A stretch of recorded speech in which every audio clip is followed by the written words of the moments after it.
నమస్తే. తీన్మార్ మల్లన్న మండలిలో ప్రమాణ స్వీకారం అయితే పూర్తయింది. ప్రస్తుతం మనతో పాటు టీమ్మేట్ సుదర్శన్ గౌడ్ గారు ఉన్నారు.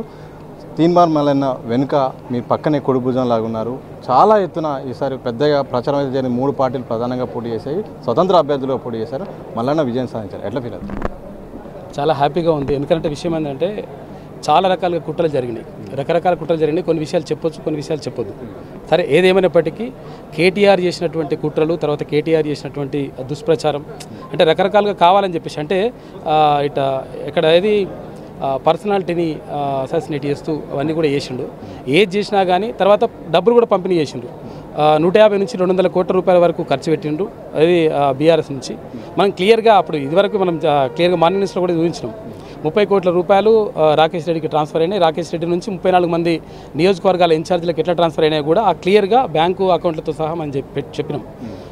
అదంతా కూడా మొత్తం పబ్లిక్ అంతా గమనించిండ్రు. ఎన్ని డబ్బులు ఇచ్చినా కానీ, ఏం చేసినా కానీ, రకరకాలుగా ఇట్లా దుష్ప్రచారం చేసినా కానీ పబ్లిక్ నమ్మలేదు. తర్వాత ఇంకోటి ఏంటంటే పట్టభద్రులు విఘ్నులు కాబట్టి, మేధావులు కాబట్టి 100% తీన్మార్ మల్లన్న చట్టసభల్లో ఉంటే బాగుంటుందని చెప్పేసి వాళ్ళు భావించారు.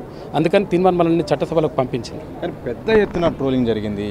అవకాశవాది అని, బ్లాక్మెయిలర్ అని, అసలు గెలిచే అవకాశమే లేదని చాలా సోషల్ మీడియా కానీ, మీడియాలో కానీ ఇటు బీఆర్ఎస్ పార్టీ నుండి డైరెక్ట్గా ఒక రకమైన అటాక్ జరిగింది. ఎట్లా బయటపడ్డారు?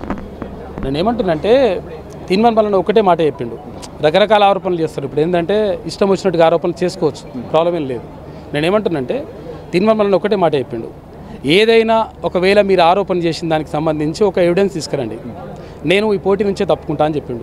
ఇంకంతకంటే ఇంకెక్కువ ఏం అవసరం లేదు. అంటే నేను ఏమంటున్నానంటే గాలి మాటలు మస్తుగా మాట్లాడవచ్చు, గాలి మాటలు కాదు కావాల్సింది, ఆధారాలు ఉండాలి. అంటే అంతా కూడా అవాస్తవం.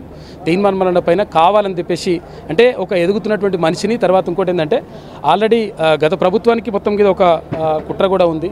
అంటే ప్రభుత్వాన్ని కూలగొట్టడంలో ప్రధాన పాత్ర వహించిన కొన్ని ఛానళ్ళు, ఇప్పుడు దిశ పత్రిక కానీ, లేకపోతే ఏది క్యూ న్యూస్ కానీ, తర్వాత ఏది మన తొలి వెలుగు కానీ, ఇట్లా కొంతమంది కాలేజీ టీవీ కానీ, ఇట్లా కొంతమంది ఇట్లా ప్రధానంగా ప్రభుత్వం చేస్తున్నటువంటి దురాఘాతాలు కానీ, లేకపోతే అవినీతి కానీ, అక్రమాలు కానీ, వీటన్నిటిని బయటకు తీసుకొచ్చి సమాజానికి మనం తెలియజెప్పినాం. అంతే మనం చేసింది, ప్రత్యేకంగా తెలియజెప్పడం. దాంతో ఆటోమేటిక్గా పబ్లిక్ చైతన్యమైనరు. కాబట్టి తీన్మార్ మల్లన్న లాంటి వ్యక్తి చట్టసభల్లో ఉంటే బాగుంటుందని చెప్పేసి వాళ్ళు భావించారు. కాబట్టి తీన్మార్ మల్లన్నని గెలిపించిండ్రు, తర్వాత చట్టసభలకు పంపించిండ్రు. సో కాంగ్రెస్ పార్టీ మల్లన్నను బలపరిచింది, కానీ ఒక ప్రచారం అయితే బాగా జరిగింది. కాంగ్రెస్ పార్టీ మద్దతు ఇవ్వట్లేదు. ప్రధానంగా నల్గొండ సంబంధించిన నేతలు, అలాగే వరంగల్ సంబంధించిన నేతలు పూర్తిగా మద్దతు లేదు. కేవలం ఖమ్మం సంబంధించిన ఓటింగే జరిగింది. కాంగ్రెస్ నల్గొండ నేతలు సహకరించలేదనేది పెద్ద ఎత్తున ఆరోపణ. నిజమే. ఇది ఎట్టి పరిస్థితుల్లో ఇదంతా కూడా అవాస్తవం. 100% కాంగ్రెస్ పార్టీ సహకరించింది. తర్వాత ఇంకొకటి ఏంటంటే ఖమ్మంలో ఎక్కువ ఓట్లు పడ్డాయి, తర్వాత ఇక్కడ వరంగల్లో తక్కువ ఓట్లు పడ్డాయి, నల్గొండలో తక్కువ పడ్డాయి. ఇదంతా కూడా కరెక్ట్ కాదు. ఎందుకు చెప్పన్నా, అన్ని డబ్బాలు తీసుకొచ్చి ఒక దగ్గర పోసిన తర్వాత ఏ డబ్బా ఎవరిదో, ఏ ఓటు ఎవరిదో అర్థం కాదు. అట్లాంటప్పుడు వీళ్ళు వేసిర్రు వేయలేదని చెప్పలేము 100%. తర్వాత ఇంకొకటి ఏంటంటే తీన్మార్ మల్లన్న మీద ఉన్నటువంటి అభిమానం కూడా కొంతవరకు మనకు నష్టం చేసింది. సరే, ఏదేమైనా అడుగుతాను, దాదాపు 28,000 ఓట్లు చెల్లని ఓట్లు. ఏది మళ్ళీ ఓటర్లు కూడా పట్టాభద్రుడు.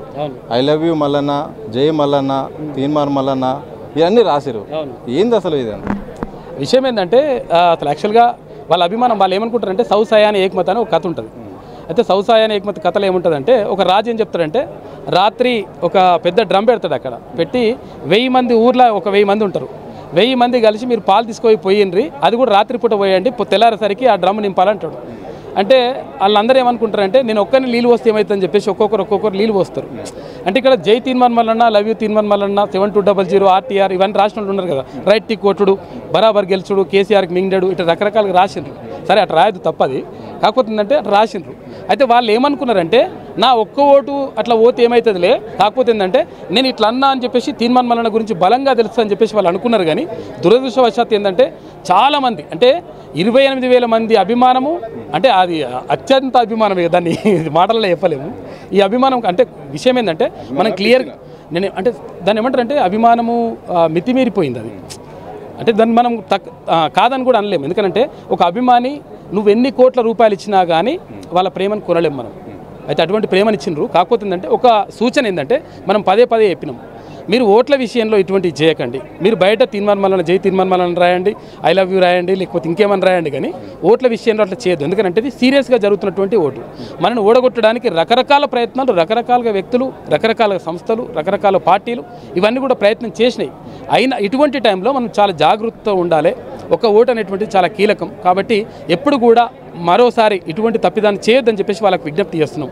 మీ అభిమానం మాత్రం 100% ఉండాలి, అది కోరుకుంటున్నాం అభిమానాన్ని. సో ఇప్పటి వరకు ఆయన ఒక ఇండిపెండెంట్గా ఒక జర్నలిస్ట్గా ఉన్నారు, సరే పార్టీ పరంగా కన్వీనర్గా ఉన్నారు, కానీ ఇప్పుడు ఎమ్మెల్సీ అయితే మీరు ఇద్దరు కలిసి ఒక వేదిక పంచుకున్నారు మార్నింగ్ న్యూస్ ద్వారా.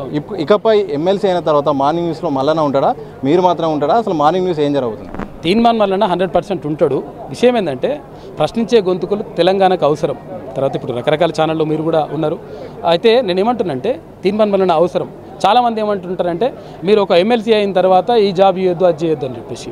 ఆయన శాలరీ తీసుకుంటలేడు. ఇప్పుడు ఇక్కడ ఆ సంస్థ అయినది కాదు, ఒకరి దగ్గర పనిచేస్తున్నాడు, శాలరీ తీసుకుంటలేడు. అటువంటి అప్పుడు 1000 సంస్థలలో కూడా పనిచేసేటువంటి అవకాశం 100% ఉంటుంది. అది ప్రైవేట్ సంస్థలు. ప్రభుత్వానికి సంబంధించి ఉద్యోగం చేయాల్సిన అవసరం లేదు, చేయడు కూడా. కాబట్టి ప్రైవేట్ సంస్థలు కాబట్టి చేయొచ్చు. ఆయన 100% మార్నింగ్ న్యూస్లో ఉంటాడు. తర్వాత ఇంకోటి ఏంటంటే తెలంగాణ ప్రజలకు ఎప్పటికప్పుడు చైతన్యం చేస్తూ ఉంటాడు. సో చివరిగా చెప్పండి, ఎమ్మెల్సీగా మల్లన్న నెక్స్ట్ ఏం చేయబోతున్నారు, ఆయన విధి ఏంటి, కర్తవ్యం ఏంటి? ఎందుకంటే ఈ ప్రచారం జరిగింది, ఆయన కూడా 3వ సారి పోటీ చేసి ఈసారి గెలిచారు. ఏం చెప్పబోతున్నారు, ఈ భవిష్యత్తులో ఆయన లక్ష్యాలు ఏంటి? 100% తెలంగాణ చట్టసభలకు రావడం అనేటువంటి చాలా కీలకమైనటువంటి అంశం. అంటే ఒక అడుగు మాత్రమే ఇది. తీర్మానం మల్లన్న ఇది మొత్తం పూర్తిగా నేను అచీవ్ అయిపోయినా, నా గోల్ పూర్తయిందని చెప్పేసి అనుకుంటలేదు. కాకపోతే ఏంటంటే ఇది ఒక అడుగు మాత్రమే. ఈ అడుగులో 100% ఏదైతే పేదలకని కాదు ప్రజలందరికీ కూడా ఉచిత విద్యా వైద్యం రావాలని చెప్పేసి కోరుకుంటా ఉన్నాడు. అది రావడంలో భాగంగా చట్టసభలలో మాట్లాడితేనే, ఇప్పుడు ఎందుకంటే నువ్వో నేనో మాట్లాడితే కొంతవరకు ప్రభావితం కావచ్చు, కానీ చట్టసభలలో మాట్లాడితే చట్టం అవుతుంది. ఎందుకంటే శంకుల వర్తనే తీర్థం అవుతుంది అన్నట్టు చట్టసభల్లో మాట్లాడినప్పుడు మాత్రమే దానికి విలువ ఉంటుంది. కాబట్టి 100% దాని సాధన దిశగా ముందుకెళ్తాడు. ప్రజలకు మంచి చేయాలనేటువంటి సత్సంకల్పము 100% తీర్మానం మల్లన్న గుండెల్లో ఉన్నది. నేను క్లియర్గా చెప్తా ఉన్నాను. అంటే ఒక ఇంటర్వ్యూలో అడిగినారు వాళ్ళు, అంటే తీర్మానం మల్లన్న బలం ఏంది, తీర్మానం మల్లన్న బలహీనత ఏందని కూడా అడిగారు. అడిగితే నేను చెప్పిన తీర్మానం మల్లన్న బలం అంటే ఏంటంటే తెలంగాణ సమాజమే తీర్మానం మల్లన్న బలం. తీర్మానం మల్లన్నది ఇక బలహీనత ఏందని అడిగితే ఆయనకి ఏంటంటే ఎవరైతే బాధితులు ఉంటారో, ఎవరైతే బాగా బాధపడుతుంటారో వాళ్ళని తట్టుకోలేడు. అంటే యాక్చువల్గా తట్టుకోలేనటువంటి మనస్తత్వం ఉంటుంది ఆయన బలహీనత. కాబట్టి ఆయన రకంగా ఆయన సొంతంగా చేయగలిగితే ఏమైనా సహాయం చేస్తాడు. చేయలేకపోతే ఇక పక్కకు ఇప్పుడు ఎవరు సామాన్ ఉన్నాడు, ఆయన తీసుకొచ్చేసి అన్న ఇగో ఏ రకమైన నీ సహాయం చేయగలిగితే కొంచెం చేయండి అని చెప్పేసి అక్కడ పురమాయిస్తాడు. అది ఆయన బలహీనత. అయితే ఈ బలహీనత అనేది కూడా తెలంగాణ అంటే ప్రజలకు మంచి చేస్తుంది. కాబట్టి 100% బలం బలహీనత రెండు కూడా ఆయనకు మంచిగానే ఉన్నాయి. ఇప్పటివరకు ప్రశ్నించే గొంతుగా ఉన్న తీర్మానం మల్లన్న ఇప్పుడు అధికార పార్టీ ఉంది, ఇప్పుడు ప్రభుత్వం అందుబాటులో ఉంది, ఇప్పుడు ఆయన ఎమ్మెల్సీ అయినాడు. అదేవిధంగా ప్రశ్నించగలడా అధికారంలో? 100% ప్రశ్నించగలడు. ప్రశ్నించడం అంటే ఇప్పుడు ఒక రెండు రకాలుగా ఉంటుంది. ఒకటి ఏంటంటే విననప్పుడు గట్టిగా మాట్లాడి డిమాండ్ చేస్తాడు అంటారు, వీ వాంట్ ఇదని చెప్పేసి అంటుంటారు. అయితే వినే ప్రభుత్వం ఉందనుకో సూచన చేస్తాం. సూచన వేరు, డిమాండ్ వేరు. డిమాండ్ అనేది విననోడిని ఇంటందుకు చేసేది డిమాండ్. వినే వాళ్ళకు అయ్యా ఇది చేస్తే మంచిగా ఉంటుంది, ప్రజలు మంచిగా బాగుపడతారు, కాబట్టి వాళ్ళ జీవితాలు బాగుపడాలంటే చేయాలని చెప్పి సూచన చేస్తాడు. 100% ఒకవేళ అంటే ప్రభుత్వం ఏదైనా తప్పుడు నిర్ణయాలు తీసుకుంటే 100% ఇది కరెక్ట్ కాదు, ఇట్లా వాళ్ళు బాధపడుతున్నారు, నిరుద్యోగులు కానీ ఉద్యోగులు కానీ లేకపోతే తెలంగాణ సమాజం కానీ అందరూ బాధపడుతున్నారు. కాబట్టి 100% మంచి నిర్ణయాలు తీసుకోవాలని చెప్పేసి 100% సూచన చేస్తాడు. దాంట్లో ఏం సందేహమే లేదు. ఇంకా దాన్ని ఆపడం కానీ లేకపోతే ప్రభుత్వం ఉందని చెప్పేసి అట్లా చేయడం కానీ అటువంటిది ఉండదని చెప్పేసి నేను అనుకుంటాను. అది నా వ్యక్తిగత అభిప్రాయం. Thank you very much. మొత్తంగా ఇది తీర్మానం మల్లన్న ఓటమి కోసం అన్ని రకాలుగా ప్రయత్నం చేశారు, కుట్రలు జరిగాయి, కానీ ప్రజలు అలాగే ఓటర్లు ఆయన వైపు ఉన్నారు. అలాగే విద్యా వైద్యం కోసం తీర్మానం మల్లన్న అడుగు మాత్రం ముందుకెళ్తున్నాయి. అలాగే మార్నింగ్ న్యూస్లో కూడా ఆయన కనిపిస్తారంటూ కూడా తీర్మానం మల్లన్న టీమ్మేట్ సుదర్శన్ గారు చెప్తున్న సందర్భం చూడొచ్చు. కెనప్రసం మధుసంతో సతీష్ దిశ టీవీ హైదరాబాద్.